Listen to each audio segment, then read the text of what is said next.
The Capitals are looking for help with goal scoring. Is Pierre-Luc Dubois a good option for the Caps? I'll discuss next on this edition of Locked On Capitals.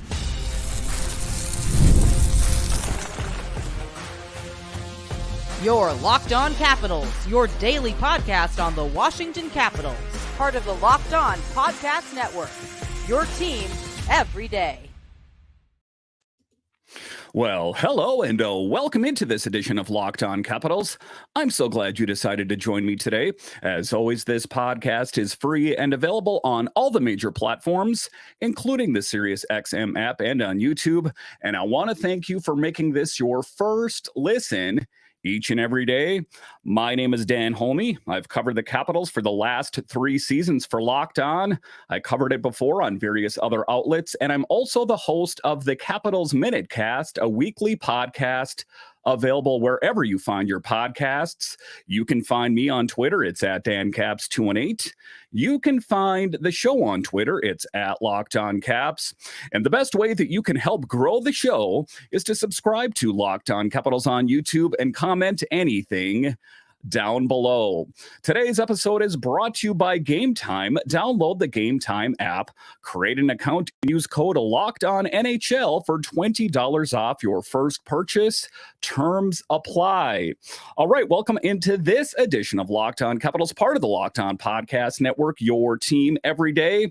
In today's episode, we are going to talk about, is Pierre-Luc Dubois a good option for the Capitals? As we know, the Capitals struggled with goal scoring this last season. Alex Ovechkin got off to a slow start, and Dylan Strome was the guy that was kind of pulling the rope the entire season until Ovi found his game later in the season. Would the addition of Pierre-Luc Dubois, would that fit into the Capitals' master plans? I'll talk about that a little bit later. We will talk about Ryan Leonard at the World Championship and where he is going to slot in the lineup there. And then to close out the show, our friend Evgeny Kuznetsov will be out of the lineup tonight against the Rangers. But just to get it going here, this was a piece, something that was spoke of from all the different outlets. Jeff Marek was talking about the possibility of a trade between Pierre-Luc Dubois, Darcy Kuemper, with the Capitals and the Los Angeles Kings, and would it make sense? And it was kind of an elusive thing where he said, well, I heard from a source, but it wasn't from the Capitals or the Kings. So there's not a lot of weight behind it other than to say Jeff Marek said it. But let's examine it a little bit. One of the things that we know for sure is that the Capitals struggled with goal scoring. Would a player like Pierre-Luc Dubois fit into the Capitals' master plans? There's a rumor by Jeff Marek from his Rink Fries column that someone from an NHL team, not LA or Washington, is considering a trade between Pierre-Luc Dubois, a center currently playing for the Los Angeles Kings, and Darcy Kuemper, a goaltender, of course, for the Caps. According to Jeff Marek's column, Rink Fries, this trade could benefit both teams as the Capitals need more scoring and the Kings are searching for consistent netminding. And I have spoke of quite frequently on the show, if you're an everydayer, you know about the netminding situation for the Capitals. Darcy Kuemper, that he had his worst season statistically in his career. And you saw Charlie Lindgren rise to prominence and take over that number 1 spot. So would there be the potential that they could move out Darcy Kuemper for a player like Luc Dubois? It's an interesting thing to think about. Dubois was drafted in 2016 by the Columbus Blue Jackets as their 3rd overall pick in the first round. He has played for several teams, including the Winnipeg Jets and the Los Angeles Kings. And that is where he got his start in the 2021-2022 season. He scored 28 goals for the Jets. That was his high water mark. So taking a look at the teams he's played for, I missed the one in there, was the Columbus Blue Jackets as well, was the other team he played for. So he does have a long history in the NHL, and it does seem like he has an upward trajectory, but his contract, I think, is prohibitive, and ultimately he had a down season for the Kings. Is he worth the gamble? Moving Kuemper makes sense for the Capitals as they have a lot of talent in net. on the big team down in Hershey, not to mention prospects and with the Stingrays. With Charlie Lindgren taking on a more significant role in earning less money, this source could connect the dots. The Capitals need help scoring since they are missing critical offensive contributors like Nick Backstrom, who stepped away from hockey indefinitely, and Evgeny Kuznetsov, who got traded out to the Hurricanes. The Capitals only managed 2.53 goals per game this season, the fifth least in the NHL. And, it's been spoke of on this show and other outlets as well, is that maybe Alex Ovechkin's slow start was linked to he didn't have good chemistry with his center. Not to disparage what Dylan Strome did and Connor McMichael throughout the season, but I don't think there was that natural chemistry, or I don't think that necessarily Strome was on par, or McMichael, with a Backstrom and at some points Kuznetsov. So being that Luc Dubois is a center with a pretty good upside, even though he had a down season, is it a good idea? For me, I don't know if it's worth the risk. I ultimately don't. He's signed to a lengthy contract, so that is definitely something to consider. Dubois shows an upward trajectory overall with 60-point season and 4 20-goal seasons. However, he struggled in his first season with the Kings, earning only 40 points through 82 games. Dubois is the second highest player on the roster, 8.5 million AAV, which is not ideal given his lackluster performance the playoff series with the Oilers, where he had just 1 goal. What is that? That's not a real endearing fact there about him, as we know how the Capitals struggled in the playoffs, and you saw how Dubois struggled as well with the Kings. Not that great. He was also a -9 on the team with a +41 goal differential. Dubois acknowledged he had a down season and was hoping for more. He has the size and speed the Capitals are looking for at center, as he is 6'4" and weighs 225 pounds. So he is a big guy, and you take a look at his stats, 3 60-point seasons and 4 20-goal seasons. It's in a league. What have you done for me lately? Can he do it again? We saw Anthony Mantha, who came on really strong this last season, but that was pretty much the only season he came on strong. So I think that potentially there's probably some buyer's remorse for the Kings signing that lengthy contract for Luc Dubois, and is it ultimately going to be worth it? It would be a risky move for the Los Angeles Kings as well, as Kuemper has 3 years left on his contract with an AAV of 5.5 million. Kuemper had a down season last year with a 3.31 goals against and an .890 save percentage over 33 games. So let's take a look at the contract in particular. Let's first start with Pierre-Luc Dubois. Taking a look at his contract, a cap hit of $8,500,000 daily cap hit, 44,271 accumulated daily cap hit, 8,500,000. This according to Cap Friendly. And being that he signed a significant contract, is looking here, he is signed through the 2030-2031 season. So that would definitely be a big bite of the apple for the Capitals. And ultimately, just looking at that, I am not in love with it. In 2028, 2019, a 15-team no-trade list, 2029, 30, and the 2030-31 season, a 10-team no-trade list. That again, according to Cap Friendly. So when we're starting to talk about 2030 and 2031 and being under contract, as I am recording this and looking at this, I got to wonder what the GM of the Kings was thinking. On paper, he's a pretty good player, but to sign him up for that kind of contract, the more I look at it, the more I read about it, I really don't like it. So what would be in it for the Capitals? It would be getting Darcy Kuemper's contract off the books, but then also taking on a substantial contract. So let's take a look at Darcy Kuemper. Cap hit $5,250,000, daily cap hit $27,344. And then taking a look at his contract, he is signed through the 26-27 season. So a difficult thing. And also for him until May 30th, 2024, 15-team no trade list beginning June 1st, 2024, a 10-team no trade list that according to Cap Friendly as well. So there's definitely some reservations. Again, I don't know. I think, that when we're in the offseason now, guys like Jeff Marek and Elliot Freeman, they just kind of drum up things. And when they don't divulge who their source is and just say, a little birdie told me something, other than the fact that Jeff Marek said it, can you put any real weight behind it?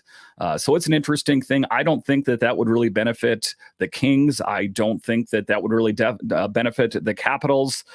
Potentially, ostensibly, it could, but I don't like the risk.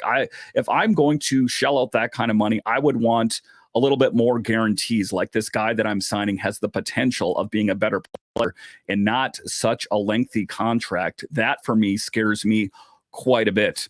All right, so coming up here straight ahead, we will talk about Ryan Leonard at the World Championship and ultimately where does he slot in? I'll discuss straight ahead.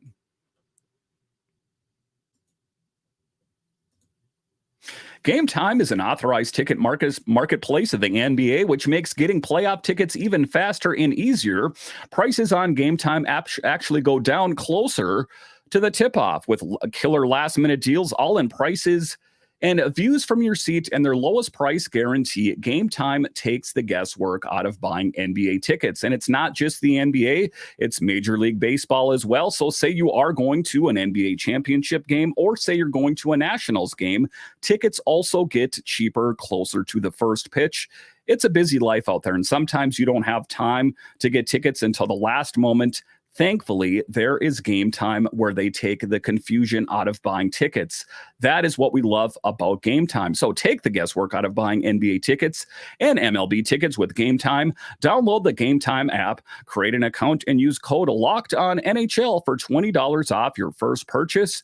Terms apply. Again, create an account and redeem code LOCKEDONNHL for $20 off.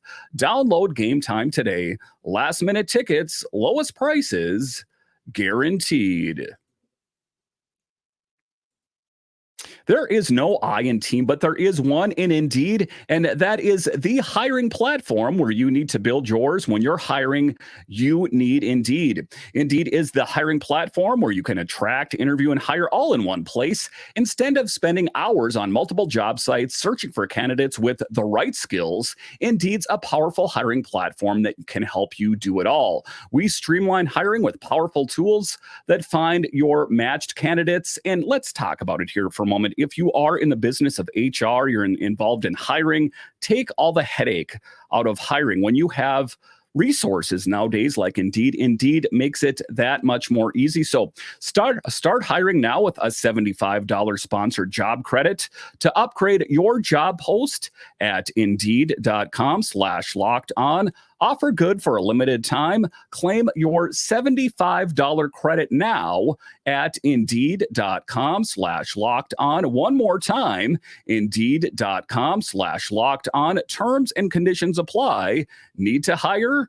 You need Indeed.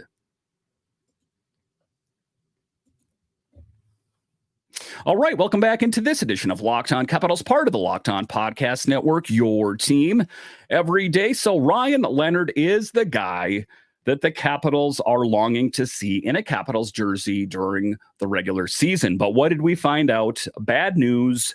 I guess bad news. I'm going to go ahead and say bad news. I mean, it depends on the eyes and the ears of the beholder, but he decided to go to Boston College in the fall, meaning that he won't be joining the Caps or the Bears next season, but he is still continuing to be a key contributor for Boston College and also is one of the players to be headed to the World Championship. And it was announced where he will be slotting in. And right away, I like it. I think that we're setting Ryan Leonard and Team USA up to succeed. Ryan Leonard, the first round draft pick from the 2023 draft for the Capitals, has been chosen as one of the 3 college representatives of the United States national team. Leonard, along with Boston College line mate Will Smith and Michigan goaltender Trey Augustine, are the only non-NHL players on the team roster. Quite an accomplishment. That there was 3 college students that were chosen to go for Team USA, and one of them happens to be a guy that is within the Capitals organization or will be at some point. A huge thing. Leonard will be playing on the third line with Smith and Philadelphia Flyers winger Joel Farabee. According to the Team USA head coach John Hines, Leonard and Smith have a great on-ice chemistry, as was apparent as they were lights out for Boston College. Having played together for Boston College in the last season, the two combined for a whopping 131 points, 56 goals, and 75 assists from just 41 games. Very impressive what he's been able to accomplish so far, and ultimately why I long to see him playing in Washington. I think that he will usher in the new age of the young players. We've already seen Nick Michael and LaPierre, but once we start getting to, I'm going to go say a step up, upper echelon, I think that Ryan Leonard is going to be better than a Connor McMichael and a Hendrix LaPierre, that this team is going to be markedly better here in the relatively distant or sometimes mid-future, I guess I'm going to say. The talented duo also helped team win a gold medal in the most recent World Junior Championship. In that game, Leonard scored a highlight reel goal in a 6-2 victory over Team Sweden. So what he did at the World Junior Championship, what he did for Boston College, and what he will potentially do for Team USA at the World Championships, we have pretty much an all-star in the making, and he hasn't even laced up the skates for the Capitals under the big lights in the regular season. The U.S. team is currently in a pre-tournament game against Martin Ferivari and the Slovakian team. The American team is determined to win the nation's third gold medal at a men's World Junior Championship, and the first since 1960, the first time that they have done that. The U.S. team officially opens up their tournament in Ostrava, Czechia, against Sweden on Friday. The team is hoping to make a great start in the tournament and get the much-needed momentum to achieve their goal of winning the gold medal. Quite an accomplishment if the U.S. team was able to pull that off. We're pulling for Ryan Leonard. We're pulling for Will Smith and Trey Augustine and everyone else that's associated with Team USA. But I'm ultimately pulling for the young guys. I think quite an accomplishment. You know, they only chose 3 college-age players, and one of them happened to be Ryan Leonard. Quite an accolade, quite an accomplishment, but comes as no surprise to me, as we know what kind of player he is. He has been lights out, and I think that this will just solidify his spot even more at being just a really dynamic Capitals player. And for me, I am most excited about that. All right, so coming up here straight ahead, Evgeny Kuznetsov was out in the game tonight versus the Rangers. He was out of the lineup. Rod Brindamore gave him the hook and told him, "You're not playing tonight." What was behind all of that? I'll discuss straight ahead.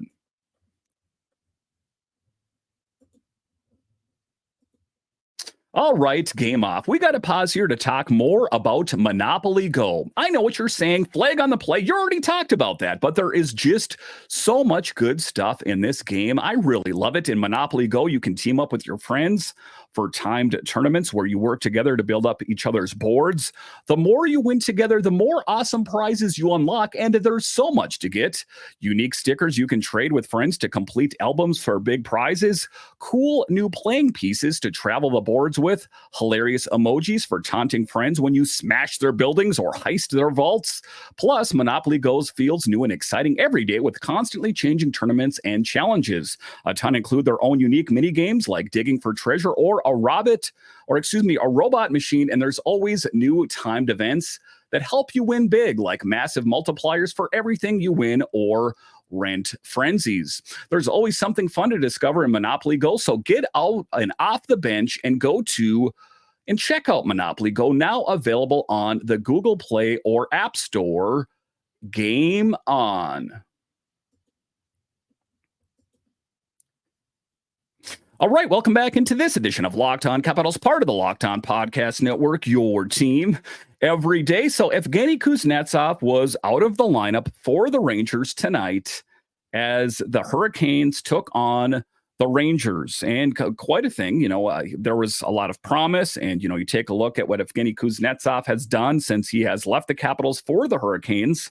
What was ultimately behind it? How did he get into Rod Brindamore's doghouse, and it was a challenge. I watched the game. It was going into overtime. I had to walk away from it because I have to record a show for you guys. I don't have to, but I want to. And it was a tie game in overtime, as it does appear that the Rangers are really good, not just against the Capitals, but the Hurricanes as well. So an interesting thing, and Evgeny Kuznetsov, who has been kind of a long-time player on the Capitals, that was the Achilles heel, kind of the guy that was hot and cold. Well, now he is the Hurricanes issue to deal with, and Rod Brind'Amour told him that, hey, you can wear your fancy clothes from up in the press box. It seems that Evgeny Kuznetsov will not be playing in the game 2 of the second round against the New York Rangers. According to Walt Ruff of the Hurricanes, Kuznetsov did not make warm-ups and is setting out for an undisclosed reason. Emily Kaplan of ESPN later added that he was a healthy scratch. Kuznetsov has been a player for the Hurricanes in the playoffs so far, a great player, all things considered, with 4 points, 2 goals, 2 assists in 6 games. Maybe not great, but I'm going to go ahead and say good. However, his reckless actions during Game 1, where he was penalized for cross-checking Rangers defenseman Adam Fox in the face, may have put him in Rod Brindamore's doghouse. We saw that kind of stuff happen with the Capitals as well, is that the Rangers, they're a really good team. And if they're on the power play, they're that much better. So, you take a look at Kuznetsov. I did not see the particular play. I don't watch all of the games. I watch as many as I possibly can. Is that, he let his emotions get the best of him. And he spent time in the penalty box, subsequently led to a Rangers goal. Kuznetsov only played 4 shifts and 3:22 of ice time in the third period of Game 1, where the Hurricanes lost 4-3. This is not the first time Kuznetsov has been out of a hot and cold player, as was evident during his time with the Capitals. Hurricanes forward Max Comtois will replace him and play on the 4th line. Max is a player that has played on several different teams. The most recent teams that come to mind, of course, are the Hurricanes and the Anaheim Ducks. But, it's one of the things that, Rod Brind'Amour, he's not the kind of guy that messes around. And, there's quite a bit of depth on that team. And, you take a look at it, and it's maybe just some bitter feelings that I have about the Rangers, that it's interesting that I'm actually rooting for the Hurricanes, just the way that the Rangers handled the Capitals. I don't know how you're feeling out there in Capitals world. Hit me up on Twitter at DanCaps218 or at Locked On Caps, or simply on YouTube, and let me know your thoughts. Who are you pulling for now that the Capitals are out of the playoffs? And exciting things ahead. We know that the Capitals, the big team, is out of the picture, but the Hershey Bears, well, they could move on to the next round if they pick up a big win on Wednesday night. So I don't know if a lot of the people that watch and listen to this show are Bears fans. If you're not, you should be, as those are a lot of future Capitals players potentially, and they won the Calder Cup last year, and they're doing really good in the playoffs. You might want to check it out. And if you can't make it to Giant Center, which I will say is a top-notch facility, I got a chance to check it out. Hershey in general is worth the price of admission just by going out there. That it's it almost reminds me of an NHL arena. It's worth it. But if you can't do it, check it out on AHL TV, I believe is where I check out most of the games. So just taking a look at how things are going. You take a look at the struggles that the Hurricanes have. And again, they may have pulled it out. I had to walk away from the game, but I know that the Rangers won Game 1. And it's interesting how sometimes the best laid plans go to waste. As you take a look at the Vegas Golden Knights, who I admired, I was kind of almost envious of the big moves that they made. And guess what happened? Well, the Dallas Stars dispensed of them, and now they are setting up team tea time. So we do know that it is going to be a new Stanley Cup winner this season, that it's not going to be any back-to-back or anything like that. And a tip of the hat to the Dallas Stars, who are playing some lights-out hockey. And it's interesting how late all of these games go. We're talking about hockey. I think it'll wrap up in June sometime when it's all said and done. And it's going to be a pretty short summer for 2 teams in particular that are going to be in the Stanley Cup. And then they'll be back at it in the fall. The thing that I hope for is the Capitals do make at least a couple big moves, that they are competitive. As I talk about the Capitals in the off season here, is, there's been a lot of speculation, as I spoke about tonight, about Pierre-Luc Dubois and Darcy Kuemper maybe going out to the Kings. But ultimately, it's just, throwing it at the wall and seeing it if it sticks.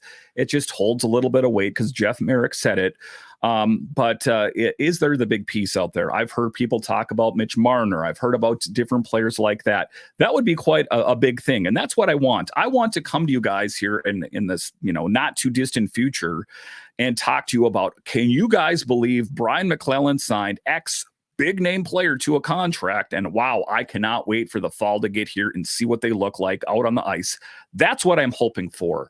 But we've heard about that top 6 forward for the longest time. I want to see that come to fruition, and it's going to take more than just a top 6 forward, one top 6 forward to get it done. I'm talking about maybe 2, and then maybe a pretty good third option as well, and then 2 blue liners if this team has any hopes of pushing further into the playoffs other than making it to the playoffs and getting fanned out in 4 games.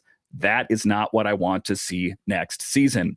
Listen, I want to thank you for joining me on this edition of Locked On Capitals, your only daily year-round podcast covering the Washington Capitals. And I want to thank all of you that listen on the audio side and watch this on YouTube. You are ultimately what makes this show successful. When you're done here, head on over to Locked On's 24/7 streaming channel, available on the free Amazon Fire TV channels app and on YouTube. All right, once again, I want to thank you for joining me on this edition of Locked On Capitals, part of the Locked On Podcast Network, your team every day. My name is Dan Holme, and I'll talk to you again next time.